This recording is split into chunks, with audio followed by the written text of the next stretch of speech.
Hello everyone, welcome back to Homestuck. Let's make it a shorter episode this time, eh?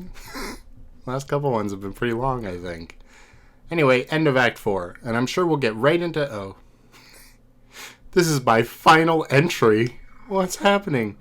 I'm sure there'll be no long-winded intermission, and we'll just go right into Act 5. Anyway, Rose, egress. Z. This is my final entry. My co-players and I have made every earnest attempt, with occasional relapse, to play this game the right way. I have been meticulous in documenting the process to help our peers and successors through the trials should we fail. In my hubris, I believed these classes were relegated to the earthbound, but in even this quaint supposition I was in error. Our otherworldly antagonists have assured us of our inevitable failure repeatedly, while the gods whisper corroboration in my sleep. I believe them now. I just blew up my first gate. I'm not sure why I did it, really. I'm not playing by the rules anymore. I will fly around this candy-coated rock and comb the white sand until I find answers. No one can tell me our fate can't be repaired. We've come too far. I jumped into the way of a burning fucking tree, for God's sake. I've used a spell to rip this walkthrough from Earth's decaying network, and sealed it in one of the servers floating in the furthest ring. The gods may disperse the signal throughout the cosmos as they wish. Perhaps it will be of use to past or future species who, like us, have been ensnared by Skya's malevolent tendrils. In case it wasn't clear, magic is real. Pardon my egress, you're on your own now. So somebody did mention that apparently in that flash, the scene of Rose was her breaking her first gate. I couldn't even notice that. But I'm sure that'll be fine. I'm sure... Oh, Rose Lalonde. Nice. Also, magic is real. Uh-oh. What? It's the Durst phone. Hours in the future. Huh? Wait, have we changed the timeline?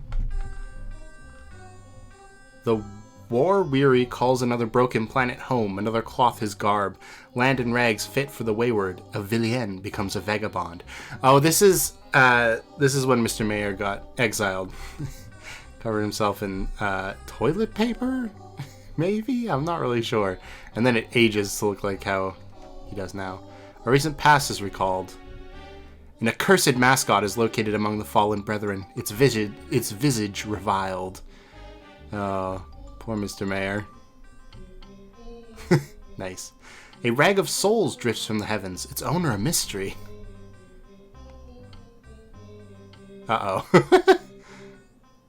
Oh, a boy finds a dead friend, her ring recovered. The boy sees himself in a cloud, his destination revealed.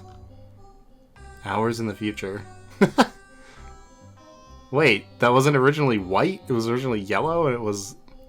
I guess they all got exiled at this particular moment. A mistress becomes a mendicant. Oh. Hearts boxcars! I was just saying to somebody who I'm talking about this with, that, like, we've seen Clubs Deuce and Diamonds Droog and Spade Slick. Where's Hearts boxcars? Like, we heard about him, but we hadn't seen him. Well, found him. A communication device is borrowed. A rendezvous arranged. The blood flows with the stream. The slayer is summoned. The collateral presented. Snap. Just Clubs Deuce. The drawl is beckoned. The bargain honored. You gave the ring? Uh-oh. The boy finds the castle. His courier's path crossed. Wait. Hold on. What did she give? Oh, the crowns, right? The white crowns. That's what I forgot. This was all for the package. Boof. The mail is delivered. An obligation satisfied. John's like, wow. The package is open. Letters read. John! Right after seeing her dead body. Cool. John, from what I hear tell, you've been through a bit of an adventure by the time you're reading this. That's so great. I love adventure, and I bet my bottom boonbuck you do too. I think we are birds of a feather, John. Right, yeah. I'm pretty eager to meet you. Oh yeah, I should have mentioned we're going to meet someday. I hear you like movies, is that right, John? I love movies too. Have you ever seen Weekend at Bernie's? So friggin' hilarious. It's hard to talk to Jade about movies because... What? Okay. It's hard to talk to Jade about movies because she doesn't really know about movies, but I'm sure you know that. Boring. Just kidding, Jade. You know I love you, and I think you're a blast. What? Okay, speaking of Jade, we spent quite a long time working on this present for you. It was a big team effort. Okay, I had to do quite a lot of arm twisting to get her to go along with helping me make such an oddball present for you, and so well in advance. But I had my arm sort of twisted myself to get this going in the first place. But then she came around to the idea because she can see the future. Pretty amazing if you ask me. It'll all be clear later. Gadzooks! With all this arm twisting, I've been getting a good workout. We should wrestle when we meet John. I love to wrestle, but I don't get a chance to wrestle with anyone that much. Do you like to get into fisticuffs, John? Scrums and whatnot? Me too. Anyway, you should listen to Jade from here on out, John, because she sure seems to know what's best for you. Whatever your adventure throws at you, I'm sure she'll tell you how to handle it. She believes in you. Okay, there's no punctuation. It was probably a troll, but I don't know which one, so I couldn't really do the voice anyway. There's another page to this letter. There's another letter from a different author. Okay, Dear John. Oh, wait, no, this is... Okay, that's actually Jade. Okay, so the other one was somebody green text. Who has the green text? Is that the blind one? I think it might be.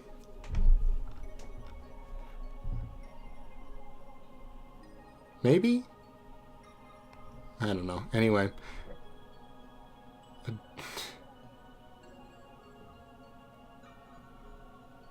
Royal Derringer Quills of Echidna. Crosshairs? I don't know who that is.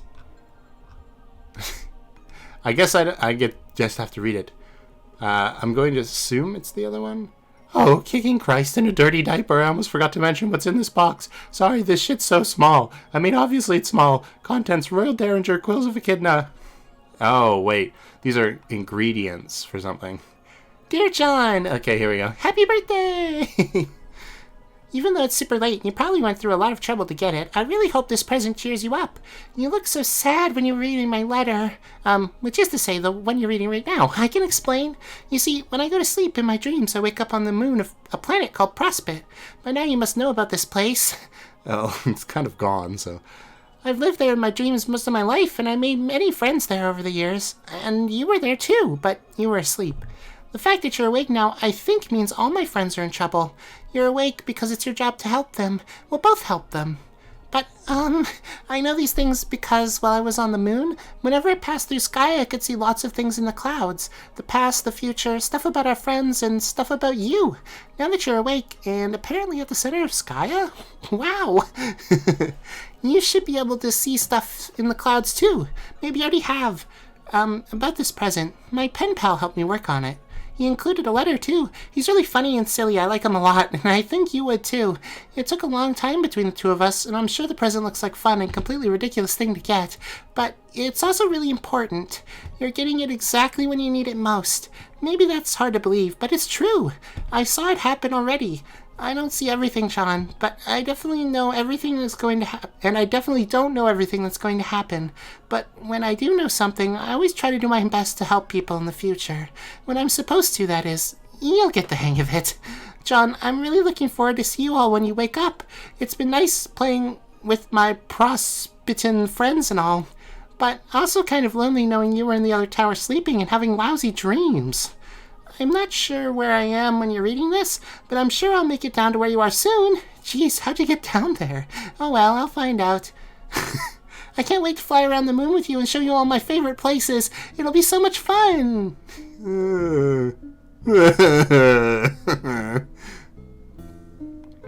Uh-oh. Uh-oh. John. A boy's grief is interrupted. His ring sought. Huh?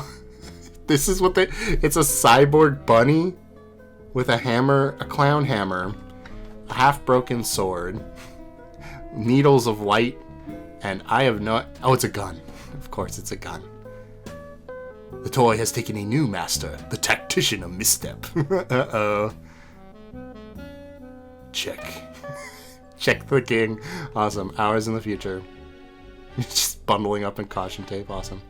A regulator becomes a renegade. The recent past is recalled. The temple is fled and soon revisited. Ah! A sleeping boy is found. Rumbling. Ominous. Ah! The lab is in flight. Its exit's inoperative. Another public servant makes a sacrifice. The citizen's safety secured. He's just floating through space, man. I don't know if he's like super safe. A tyrant is retreating. A battleship landing. Grandpappy. You're gonna take the dead body. I mean, okay. Uh-oh. Why are they staying behind? No! No! A grandfather mourns. A family tradition honored. Why? Why is that your family tradition? I mean, I guess maybe it started because their parent figure was a dog. Wait, hold on. This was something else that was pointed out to me. I think I read this in a comment and I understood it properly. I didn't actually go back to check. I meant to do that. Anyway, I think someone said that the 4 people in the gene vat were actually Grandpa Harley, the other Harley, like the sister, which actually is Nana, which makes some sense because of the bakery thing and all that. And then Rose's mom and Dave's bro. And that John's dad is actually the biological son of Nana and not a Paradox clone at all. Which is interesting because I wonder about... I wonder about this family, considering that, like, yeah, it makes sense that, you know, John and Jade and Dave and Rose, because they look so similar, are vaguely paradoxically related. But, you know, I wonder about this guy, is all. Especially considering Rose's mother stuffed Jaspers as well. There's a lot of stuffing going on here. Not a huge fan. Anyway. A queen mourns. A kingdom bid farewell. Goodbye. Hours in the future. Okay, here we are. What happens to all these little guys? I'm afraid. Her journey through the windswept must be walked alone. Her entourage bid farewell. A queen becomes a questant. Okay, so they just went back into space probably. And then years. What is that? That looks important. A key is employed. Oh, the egg. A command station repaired. The egg was cracked too. Hi guys. It's been a while since we've seen you. What? Huh? How? How could that possibly be? The Firefly. Holy shit.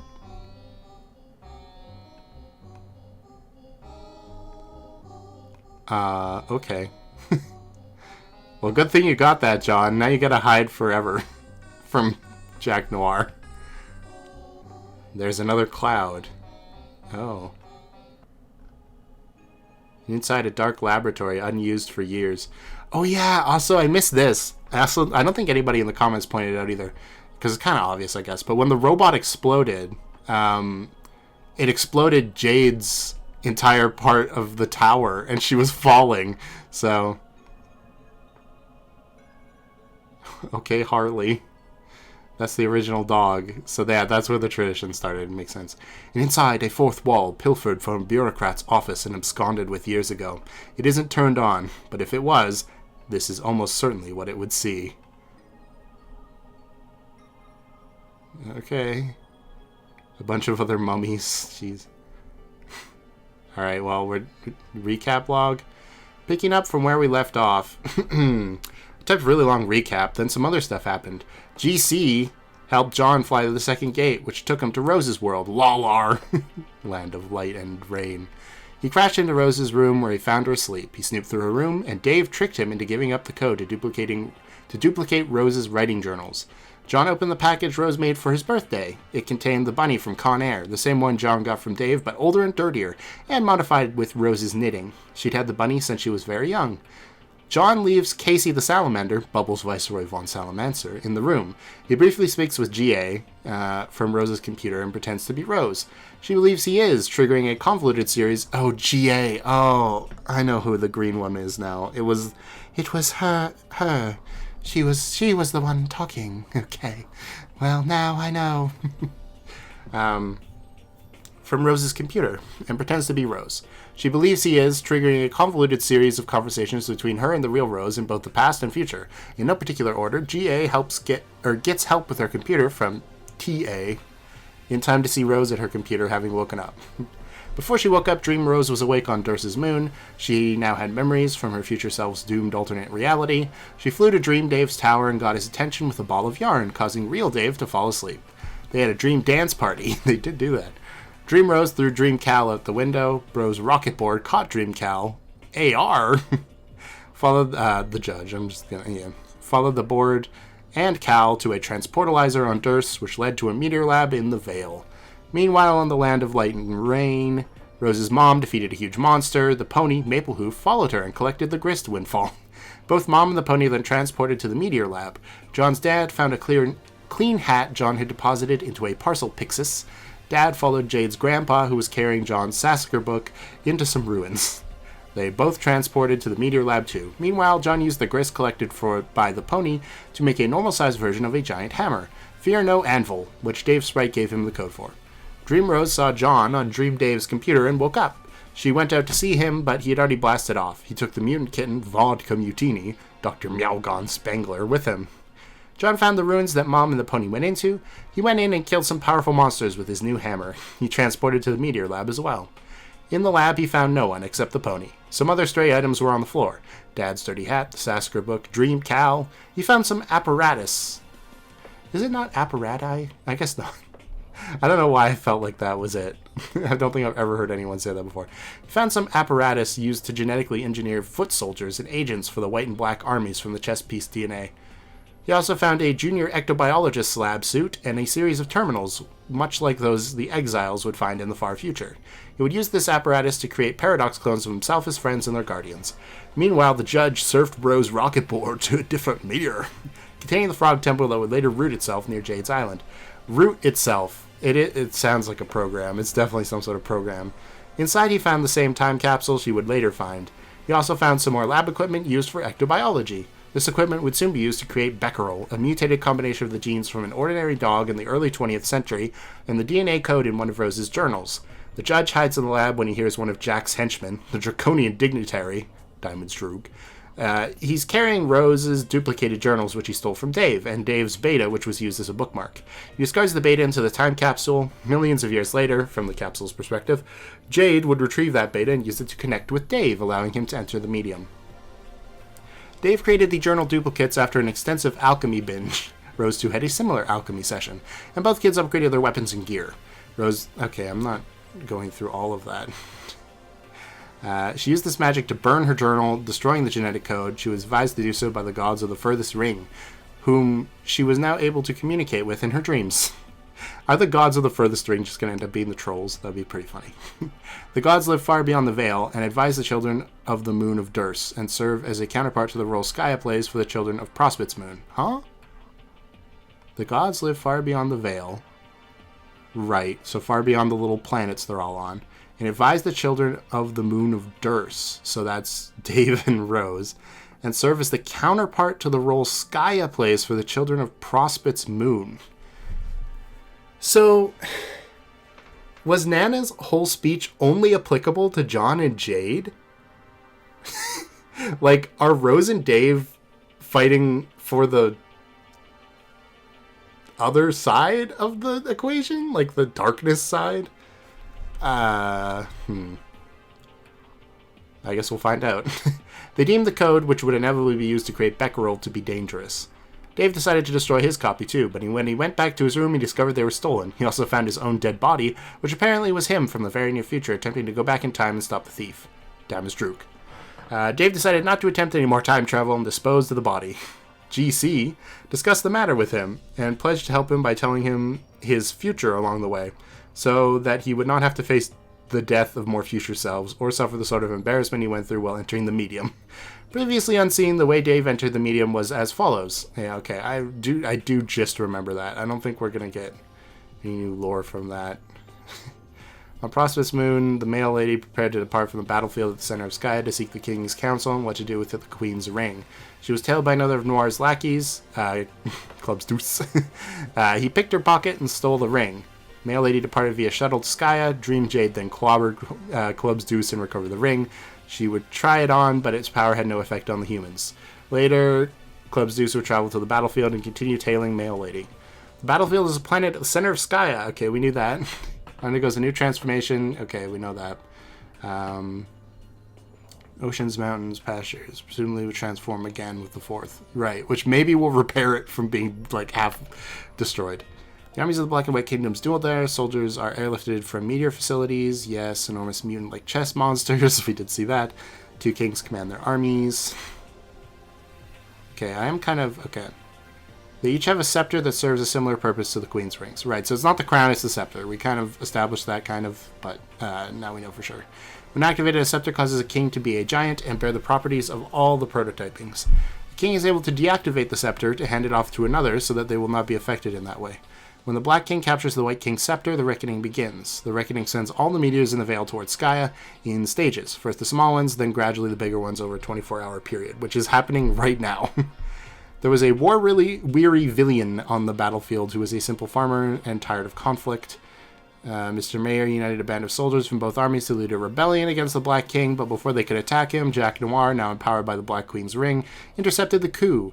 He destroyed the King's scepter and killed the King. Jack then killed the entire rebellion, sparing only Mr. Mayor, perhaps to leave a survivor to tell the story, or perhaps out of respect for a fellow mutineer. Only he knows. Yeah, I was kind of confused about that, but those are my two guesses.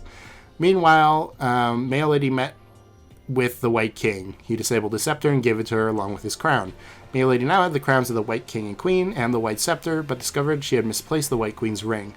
Jack's muscle, the hegemonic brute, Heart's Boxcars, had been tailing the White King.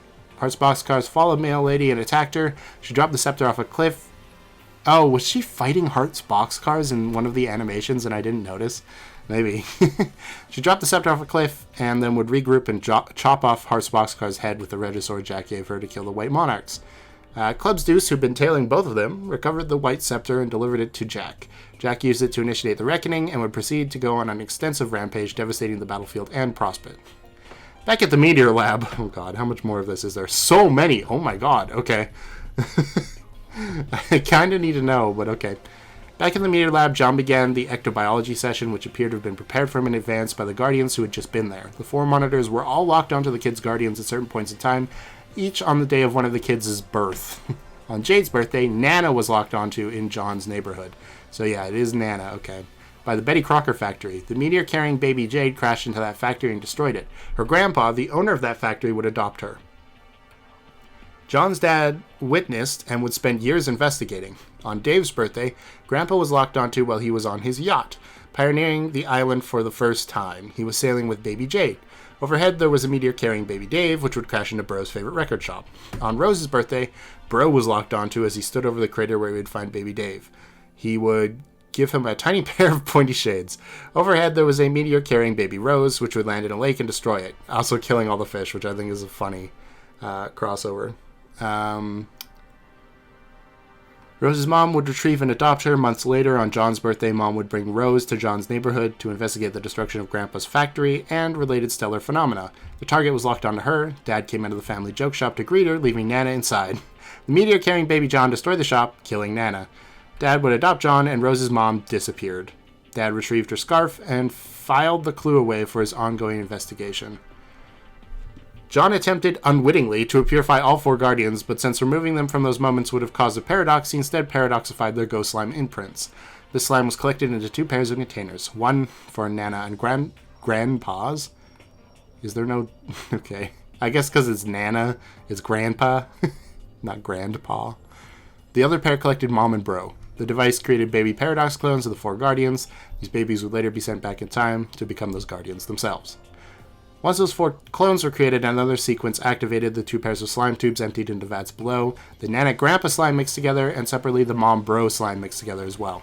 An additional 4 Paradox clones were created from those 2 slime concoctions. Baby John and Jade were created from Nana Grandpa. Baby Rose and Dave were created from Mom Bro. These 4 babies would also go back in time to become the 4 kids via meteors in the sequence of the dates listed above. All 8 babies would ride their own meteors, launched from the Veil after Jack started the Reckoning, and into the defense portals deployed by Skya to protect itself. The defense portals each led to Earth, as Skya defends itself in a way by sacrificing Earth. While most meteors are sent to the time period when the kids begin the game, many lead to a number of different time periods. Some 13 years prior to the game, used by the kids, some nearly a century prior, used by Nana and Grandpa, some millions of years ago, used eventually by the Frog Temple meteor, and some in the far future, used by the Exiles. True. All 8 of them would travel with an object or animal. John with the Sassacre book, which would become the much older-looking family heirloom stored in Dad's safe, right? Nana Sprite's inscription with John still written inside, right? Rose with the dirty bunny Dave gave John for his birthday. Dave with the pony. Wait, Dave went back with the pony? I did not see that. Jade with the knit repaired bunny Rose got John, which Rose cherished since birth. Nana with Dad's dirty hat. Mom with Mutini Malgon. Wait, Mutini went back in time? No! Oh, but Mutini becomes Jasper's then, right? Maybe? That would be an old-ass cat, though. But I guess... I don't know, maybe. Grandpa with 2 flintlock pistols, which older Grandpa left behind for him in the lab, which would eventually both wind up in Jade's room. And Bro with Dream Cow, which would later be fitted with a new personalized shirt and would become Real Cow, the same doll that would haunt Dave's waking life and, consequently, his dreams. All of these babies and their items would automatically be transported to their own meteors at the onset of the Reckoning. John made absolutely sure to give Baby Rose and Jade their bunnies when he saw an opportunity to reenact a scene from one of his favorite movies, much to the dismay of the watching CG. While the judge was in the Frog Temple lab, he would see more of young Nana and Grandpa's story. On 4/13/1910, crazy date, exactly 99 years prior to John's birth, Baby Nana's meteor destroyed a bakery owned by Betty Crocker. Nana was adopted by Crocker's husband, Colonel Sassacre, and taken to live in his mansion. 8 days later, Grandpa's meteor destroyed the doghouse belonging to Sassacre's dog, Hallie. It's Hallie because with a southern accent, it sounds like Holly. And so, of course... That was kind of Australian. Not with it, apparently. That's how it becomes Harley, because they don't have the accent. Anyway, I was saying it like Haley, but Holly. Holly was elsewhere and was unharmed. When Sassacre and Nana went to investigate the crater, Sassacre was shot and killed accidentally with one of Grandpa's pistols. Holly then showed up, who young Grandpa would tend to pronounce Harley due to his speech impediment. Never mind, I thought it was an accent thing. And would largely serve as their guardian for the next 13 years, with presumably some parental influence from the wicked Crocker. On his 13th birthday, Grandpa would run off with Harley to find adventure. Nana would stay behind, contend with the Batter Witch, and master the art of baking as well as take up her deceased grandfather's tradition of pranksterism. Harley was locked onto by the Frog Temple equipment. Diamond's Droog activated the device and produced a Paradox clone of Harley, combined with the controversial Meow code to create Puppy Beck. The spectacle terrified the judge, leaving a major impression on him. He would later recognize Beck's silhouette carved on the I almost actually said it. Mr. Mayo's pumpkin years later. The pumpkin commanded his fear and caused him to surrender. Meanwhile, the grown-up versions of Mom and Dad were on board a flying battleship belonging to Grandpa, who piloted it towards Skya. Dad gave Mom her long-discarded scarf from the day he lost his mother and found his son. The 2 guardians traded gestures of affection. Jade remained asleep through it all, trying to stay on the moon as long as she could until she figured out how to wake John up. She talked about this with Adios Toreador, who revealed he preferred his dream life on Prospect more than any aspect of the game, and regretted all the trolls' dream selves, which were now dead. Jade expressed surprise at the notion of dream self-mortality. After Jack used the full power of the ring to devastate the battlefield and the 2 armies, he turned his attention on Prospect, inflicting severe damage the same way. He then cut the chain connecting the moon to Prospect, sending the moon plummeting through the atmosphere of Skya and breaking up in the process. Dream John, still asleep, fell out of his tower and drifted down ahead of the falling moon. Dream Jade flew to intercept him and spent a moment attempting to wake him before the moon's collision was imminent. At the last minute, she flung Dream John out of the blast radius but was not able to clear the blast herself and died. The blast left a massive crater on the battlefield. This was the first thing Dream John saw when he woke up. The death of Dream Jade caused her Dreambot to malfunction and explode, destroying her room. Still Still asleep, Jade fell from her tower as Beck watched from a distance, and an enormous meteor loomed overhead. Elsewhere on Dave's world of the land of heat and cogs? Clockwork. Bro dueled with Jack briefly. It was a stalemate until Bro plunged his sword into the large floating record platform they were fighting on. This released a mysterious energy from the cracks, and Bro escaped. Rose completed her final GameFAQs walkthrough entry, and used magic to seal it in a server in the furthest ring, to be accessed by players in the worlds beyond their own. She had destroyed her first gate on a whim and resolved to search for answers to remedy the hopelessness of their doomed session. Meanwhile, Dave entered his first gate, riding into it with his awesome skateboard, Unreal Air. Wasn't it literally a conversation between Rose and the, green text girl? I don't remember her little symbols. Where they talked about how everything is like it's like determined essentially, because like even if they go back in time and try to troll them effectively, whatever they've done is only going to happen later, right? So you'd think Rose would be the only one to know, or would be the best one to know that no matter what she does, they're on this path, you know? Anyway, 4 exiles arrived on Earth years after its apocalypse, but years before they found their respective command stations. Mr. Mayor wrapped himself in John's dream blanket. Oh, okay, that's what it was. Which became dirty and unrecognizable over time. He found it along with a Jack-like doll on the battlefield, which formerly sat in Dream John's bedroom. Okay, I messed up the line. Haunting his dreams, Mr. Mayor ripped it apart. Mail Lady wrapped herself in a prospect banner, which too faded over time. The judge wrapped himself in caution tape, using his own supply as well as some fresh rolls he was lucky enough to discover near the ruined frog temple in one of Grandpa's old crates. This was after he escaped the same temple in the medium and found the meteor lab in which John slept. That meteor then took off for Skya via the Reckoning. The judge taped John to the rocket board and cast him off before the meteor went through a portal. Thus, the judge became exiled. The White Queen exiled herself with an entourage on a royal cruiser and landed on Earth. She departed on a solo quest, leaving her people to their own devices. She discovered her command station, a large egg, broken in 2 pieces by the large craters made by Dave's split meteor. She used a key to repair the egg station and teleported to the present location of the exiles, the frog ruins at night. 413 years after the apocalypse on Earth. Cool. On the battlefield, Dream John found Dream Jade's body. He was sad and confused, took her ring as a keepsake. Later, Grandpa would land his ship on the battlefield, find and recover her body, and use it to create a stuffed trophy as a memorial, as per the proud family tradition. He would depart in his ship and leave Mom and Dad behind. John saw a vision in a cloud directing him on where to go. It was a castle where he would rendezvous with the Mail Lady. Mail Lady, after beheading Hart's boxcars, used his radio to summon Jack. He came, and she traded the 2 white crowns for the green box. Jade's present to John. He appeared pleased to uphold the bargain, either out of the misunderstanding that he was still under control of its contents, or out of respect for Mail Lady's tenacity and brutality in pursuing the prize. Only he knows. Mail Lady delivered the package to John and then left, not thrilled by the trials caused by its recovery. John opened it to find letters from Jade and her pen pal, who helped her make the present for him over several years. The gift was the pen pal's idea, and he himself was coerced into the plan by someone else. Yeah, I don't know who that was then. I thought it was... No. I don't even know. Maybe it's Adios Toreador. I really don't know. But his text is like brown. That's pretty easy to remember because it's so different. I don't know. The box contained a modified version of the stuffed bunny John had received for his birthday twice already. That's true. Once from Dave, once from Rose, and now from Jade. I didn't even realize that. It was the same knit-repaired bunny John had sent back in time with baby Jade, and she presumably kept it as a cherished childhood toy ever since. It was now upgraded with mechanical parts, fully mobile and autonomous. It also included 4 powerful weapons: the Royal Derringer, broken sword, the Quills of Echidna, wands, Ahab's crosshairs, rifle, and the Warhammer Zillihu, hammer. Each was shrunken down to be bunny-sized. As John mourned Jade's death over the letter, he was interrupted by Jack's sword. Jack was after the ring. But the heavily armed mechanical bunny intervened, recognizing John as its new master. Jack, knowing the danger of the toy, was forced to retreat. Finally, a cloud showed John what he was supposed to do with the ring. It was held by a mysterious black hand in the far future on Earth. The exiles gathered around Exile Town. The White Queen asked the Mr. Mayor for something, and the White Queen revealed he had been storing the complete quad prototype ring in the sleeve of his trusty knife. It had been there all along, much to Serenity's surprise. And then I started working on Act 5.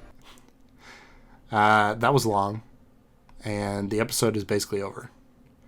But I will, wait.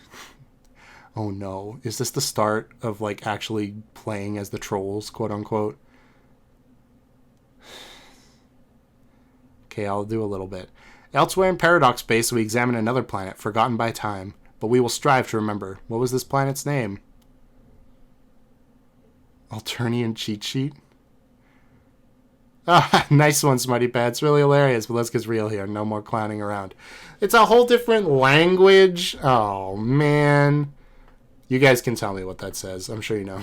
That's much better. In fact, as it happens, your guess is precisely correct. What are the odds? We examine the planet Alternia. Somewhere on this planet, there is a young troll. I'm sure there is. I have heard the name Alternia before, because there are songs from an album called Alternia Bound. So, Hive Bent. Alright. There he is. Yeah, it's me. This young troll stands in his respite block. It just so happens that today, the 12th bilunar pedigree of the 6th dark season's equinox, is the day this young troll's larval awakening. Birthday. Also known as his wriggling day. Though it was 6 solar sweeps ago he was given life, it is only today he will be given a name.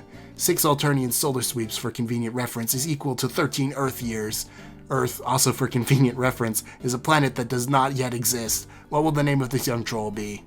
Enter name. Oh. You enter something predictably derogatory, and this guy gets fed up by your shenanigans in record time. This guy has a lot of troll pals, and their adventures are going to be quite extensive and convoluted, to an even greater degree than one might be accustomed. He thinks that if you think that we have time to drag out every little gag and expected pattern along the way, you got another thing coming. He thinks you should cram that sobering understanding in your chitinous windhole and tap it down hard with your ugly, stupid-looking cartilage nub. Awesome. What the heck? He's an... Oh, wait, no. Okay. That's not Adam Sandler. I thought they were all Adam Sandler for a second. This movie, by the way, on the left with Adam Sandler, horrifying. It would be very funny if he was just, like, addicted to Adam Sandler. That would be very funny to me. Your name is Karkat Vantas. Okay, finally. Finally, they're gonna have real names. I'm so happy. Okay. Whew. I will read this and then we will end. As was previously mentioned, it is your wriggling day, which is barely even worth mentioning. It is an anniversary, if anything, to lament the faults of your existence, of which there is assuredly plenty. Equally plenty and somewhat related to the topic that are your interests. You have a passion for ridiculously terrible romantic movies and rom-coms. You should really be embarrassed for liking this dreadful cinema, but for some reason you are not.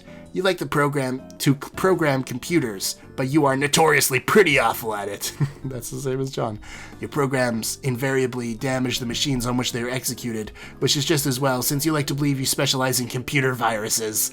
When you mature, you aspire to join the ranks of the most lethal members of your society, the Thresh-ecutioners. Uh-oh. You like to practice with your really cool sickle, but just wind up looking like kind of a doofus by yourself in your room. You like to chat with some of your other troll pals, most of which drive you batshit up the fucking belfry. Wow, bats in the belfry, huh? What a reference. You have been trying out a new chat client beta called Trollian, and you are not really sure what you think about it yet. Your troll tag is Carcinogeneticist, and you speak in a manner that is almost exclusively ornery all the time. Later you will play a game with 5 other friends and go on a big adventure with them. This game, for convenient reference, is a game that does not yet exist, but it will soon. What will you do? So this is like, oh god, I really didn't think we were going to do this. But this is like the Trolls game now, right? Is that what's happening? No wonder this thing is like, oh, you got to like, we're getting near the end of the Humans saga. And I'm like, where is this going to go from here? We're almost at the end. No wonder there's still like a hugely bloated amount left, because we have to go through the whole thing again, but with 12 characters this time. Okay, it's fine. Some of them will be fine, I'm imagining. I am kind of happy that we get to spend at least a little time with the trolls so they don't feel completely worthless. But I know we will not be spending just a little time with them. Let's just put it that way. I can't believe we're going to do it all again. Oh, now there are going to be 3 Jacks to worry about. Well, no, okay, I guess the Spade Slick Jack is the same Jack. But that's him as an exile. That's like calling Mr. Mayor the same thing as, like, Rebellion Mayor, even though I did do that. It's not quite the same. I'm going to end it there. Let's peek at the next page and see what happens. We're just looking at the bed. Alright, well, this is where we'll start next time. Oh boy. Well, now I get to use the character themes that I introduced earlier on in a different episode. I believe Karkat's is from Miles Edgeworth Investigations. Maybe. I don't remember. For, like, angry people or something. I don't remember at all. Anyway, dear God, what have I gotten myself into? Like and subscribe. Bye.